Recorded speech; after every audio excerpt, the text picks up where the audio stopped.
Bonjour et bienvenue sur la chaîne Zone Bourse. Alors il y a peu de temps, la rédaction de Zone Bourse a publié ses convictions 2020. Alors c'est un exercice qui n'est pas évident, surtout quand comme moi on pense qu'on ne peut pas prédire le futur. En fait il y a deux principaux problèmes à prédire le futur. Le premier c'est de se tromper tout simplement. Et puis le deuxième, et qui est un gros problème en bourse, c'est le timing, parce que comme je le dis régulièrement, en bourse on peut se ruiner d'avoir eu raison trop tôt. Donc en fait, dans cet exercice de conviction 2020, personnellement, j'ai plus peur du côté 2020 que du côté conviction. Mais bon, on va aller de l'avant. Alors je vais démarrer par les convictions 2020 de l'équipe Zone Bourse avant de passer à la mienne. Alors la première conviction, elle est sur l'énergie et il s'agit du gaz naturel. Donc je ne vais pas détailler bien sûr tout ce qu'il y a derrière cette conviction et je vous laisserai aller voir sur le site. La deuxième, c'est l'investissement socialement responsable. Et notamment, et c'est ça l'idée que je trouve intéressante, c'est le fait de ne pas se retrouver collé avec une société qui peut faire un jour la une des actualités pour de mauvaises raisons, que ce soit du point de vue écologique ou social. Et ça, je pense que c'est très bien vu et c'est vraiment un critère qui sera de plus en plus à surveiller parce que les millennials ont ça en tête en permanence et c'est vrai qu'ils peuvent rapidement boycotter, mettre de côté totalement une société si elle n'a pas eu un comportement approprié. Troisième conviction, sur les valeurs financières, il s'agit de la révolution néobancaire. Alors c'est un thème que j'aime bien, mais que je trouve un peu plus difficile à jouer en bourse parce que c'est vrai que ces néobanques, soit ce sont des filiales de grands groupes bancaires, soit ce sont encore des entreprises qui sont non cotées, donc difficiles à rentrer au capital. Donc voilà, c'est un thème très intéressant à suivre, un peu plus difficile à jouer de notre côté en bourse. Quatrième thème, le marché du carbone et notamment le marché des droits à polluer de l'Union européenne. Alors c'est vraiment pas ma spécialité, mais ceux que ça intéresse, allez voir. Et ensuite, focus sur les small caps avec notamment le retour des small caps. Alors ça, je vous avoue que ça aurait été mon thème pour 2020, mais ça a déjà été pris. Donc voilà, un thème auquel je crois beaucoup. J'ai toujours aimé les petites capitalisations boursières, ça m'intéresse énormément. Plus facile à analyser, moins de concurrence, mais bien sûr aussi moins de liquidité et puis des périodes comme en ce moment qui sont pas très favorables. Donc voilà, retour des small caps, ça aurait été mon thème s'il n'avait pas été déjà pris.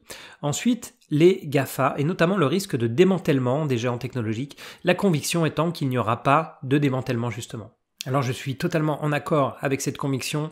Moi je suis persuadé qu'à part peut-être quelques désinvestissements à la marge sur des problèmes antitrust très spécifiques, et encore même ça j'y crois pas, je pense qu'il n'y a aucun pays qui aura intérêt à abîmer ses champions nationaux, et encore moins les États-Unis de Donald Trump avec la guerre commerciale, etc. Ils auront tout intérêt à laisser leurs champions plus forts que jamais intacts, et donc ça m'étonnerait vraiment qu'ils mettent des lois antitrust et qu'ils commencent à démanteler ces champions que sont Apple, Amazon, Google, etc. Ensuite, focus sur les matières premières et notamment le cobalt. Donc j'y connais pas grand-chose, mais j'avoue que j'ai été assez convaincu par le fait que les batteries lithium ont besoin de cobalt et que les réserves et la production sont très concentrées. Donc si ça vous intéresse, allez jeter un coup d'œil aux convictions 2020. Moi, c'est un thème qui me plaît pas mal. Thème suivant, le Brexit, bien sûr, donc un thème très intéressant, mais que je trouve à nouveau assez difficile à jouer en bourse. Personnellement, je préfère rester à l'écart de toutes ces sociétés parce que j'ai du mal à voir comment le jouer, et à nouveau en termes de timing, et c'est pas évident d'être juste. Et enfin, une stratégie option qu'on appelle call ratio qui permet d'améliorer la performance d'une position dans le cas où le titre baisse, stagne ou augmente faiblement, donc vraiment quelque chose qui correspond bien au marché actuel, qui sont sur des valorisations élevées, mais dans lesquelles on a quand même envie de rester investi. Donc voilà, ça vous permet de peut-être faire une croix sur une hausse importante du titre, mais dans laquelle potentiellement vous croyez pas, et puis de gagner du revenu si le marché stagne. Alors comme je vous l'ai dit, j'avais prévu de faire une conviction 2020 sur le retour des small caps. Le thème est déjà pris, donc c'est très bien, ça me conforte dans mon idée. J'ai un autre thème de prédilection que j'aime bien depuis des années, et à mon avis c'est un thème que je vais continuer à suivre pendant pas mal d'années. Donc oui, c'est un thème 2020, mais j'ai envie de dire que c'est plutôt un thème 2020-2023 qui est sur le secteur de la santé. Et j'ai pas mal de raisons qui me poussent à investir sur ce secteur. Alors la première raison qui est très classique, c'est le vieillissement de la population. Alors on pense souvent au vieillissement de la population des pays développés, mais pas seulement, puisque on le sait, la population chinoise vieillit à grande vitesse, ou plutôt la part des personnes âgées dans la population chinoise augmente très fortement. Il faut savoir qu'en 2023, les prévisions nous disent qu'il y aura à peu près 12% de la population mondiale qui aura plus de 65 ans. Mais ça va atteindre 29% de la population au Japon et 22% de la population en Europe. Une autre tendance de fond qu'on voit dans les pays développés, mais aussi dans les pays en voie de développement, qui sont l'augmentation des maladies chroniques. Des maladies chroniques qui viennent d'ailleurs souvent de notre mode de vie, c'est-à-dire que les gens fument, même s'ils fument de moins en moins, ils ont une hygiène de vie qui est déplorable, hein. Les gens mangent de la junk food, ils bougent très peu, un manque d'activité physique, ce qui fait qu'il y a énormément d'obésité et de diabète. Du côté des marchés émergents, on a aussi des dépenses de santé qui sont amenées à augmenter pour deux raisons. La première raison, c'est bien sûr la démographie, et la deuxième raison, c'est l'augmentation du niveau de vie.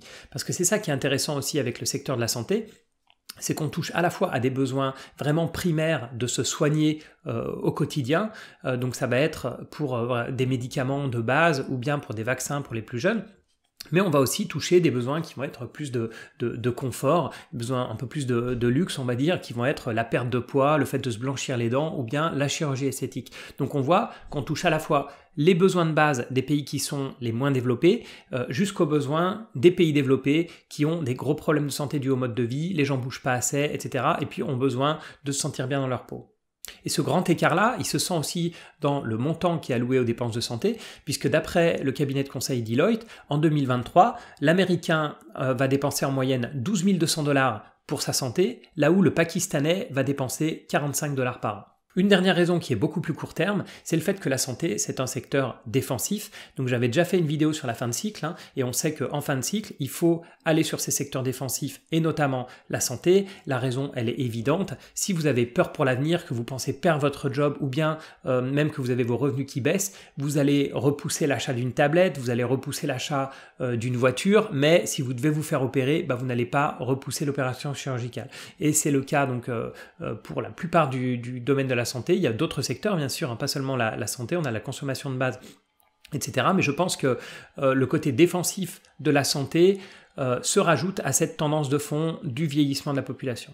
Alors quand je joue un thème sectoriel comme celui de la santé, j'ai tendance à préférer un ETF plutôt que cibler quelques valeurs. Pourquoi ? Parce que ça me permet d'éliminer le risque spécifique à une entreprise, et dans la santé, ce risque, ça peut être par exemple si un médicament est retiré du marché, ça arrive quand il y a une personne qui est décédée, ou bien s'il y a trop d'effets secondaires sur un produit, ils peuvent décider de retirer le médicament, et là, ça fait de gros dégâts sur l'entreprise, où on a tout simplement un médicament qui peut être en phase finale d'approbation et qui va être refusé par les autorités de santé, typiquement la FDA aux États-Unis, et ça, ce risque-là, il sera énormément dilué si vous investissez via un ETF. Alors je vous retourne la question, quelle est votre conviction pour 2020 sur les marchés? Mettez-la s'il vous plaît en commentaire pour partager à tout le monde.